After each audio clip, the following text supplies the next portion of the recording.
Hello বন্ধুরা, 2026 সালের last ইফতারের আয়োজন চলছে ঘরে। তো পরিবারের সবার সাথে ইফতার খেতে খুবই ভালো লাগে। এই যে এখানে দেখছি ইফতার মাখছে, এখানে কিন্তু অনেক রকমের ইফতারের আইটেম ছিল। তার সাথে মুড়ি তো থাকতে হবে, না হলে ইফতার কি জমে। তার সাথে যদি মাখাটা হয় স্পেশাল মানুষের হাতে, আরও খাওয়ারটা জমে ক্ষীর হয়ে যায়। এখানে সবার জন্যই মাখা হচ্ছে, পরিবারের সবার জন্য।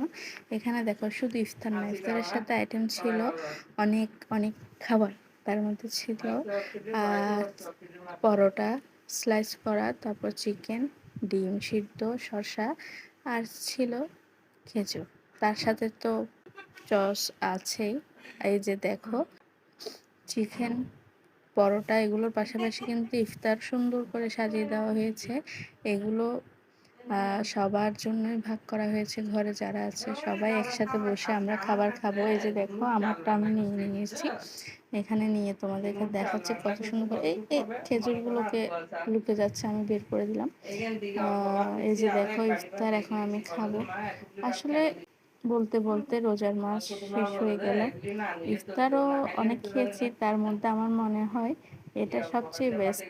ঠিক আছে, কারণ এটা হচ্ছে লাস্ট রোজা মাসের ইফতার, যেটা আমরা আরও একটা বছর অপেক্ষা করার পরে আমরা রোজা রেখে এগুলো খেতে পারবো। বলতে বলতে ইফতার খাওয়া শেষ, আর এখন খাচ্ছি আমি পরোটা। এই যে দেখো পরোটা দিয়ে মাংস দিয়ে খাওয়ার মজাটাই আলাদা, তার সাথে যদি হয় চস আর সালাদ। এই যে দেখো চসটা কিন্তু খুবই মজা ছিল। আমি পরোটা দিয়ে শুধু চস না, আমি কিন্তু আরেকটা জিনিস দিয়েও চস খেয়েছি। ঠিক আছে, আর প্রতিটা খাবারের সাথে ছিল শসা। শসাটা কিন্তু খুবই মিষ্টি ছিল। সাধারণত শসা হয় পানসা, মিষ্টি হয় না। এই যে দেখো যেটা বলেছিলাম চস খেয়েছি আমি আরেকটা জিনিস দিয়ে, সেটা হচ্ছে ডিম।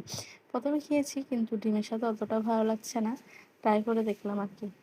তো সবগুলো খাওয়া শেষ, সবারই খাওয়া শেষ, আমি শুধু ভিডিও করার জন্য খাওয়াটা তাড়াতাড়ি করে খেতে পারছি না, মজার খাওয়া। এই যে দেখো চিকেনের সাথে হচ্ছে চসটা, আসলে মূলত চিকেন আর পাউরুটির সাথে খেতে হয়। আর লাস্ট মিষ্টি দই। মিষ্টি দইটা আমার খুবই ফেভারিট, খুবই পছন্দের। তোমাদেরকে সবাইকে জানাই অগ্রিম ঈদ মোবারক। তার সাথে এই হচ্ছে লাস্ট খাবার, ইফতারের আজকের পার্টির লাস্ট খাবার হচ্ছে ম্যাঙ্গো জুস, আমার খুবই ফেভারিট। তো তোমাদেরকে জানাই অসংখ্য ধন্যবাদ, আর এবং টাটা।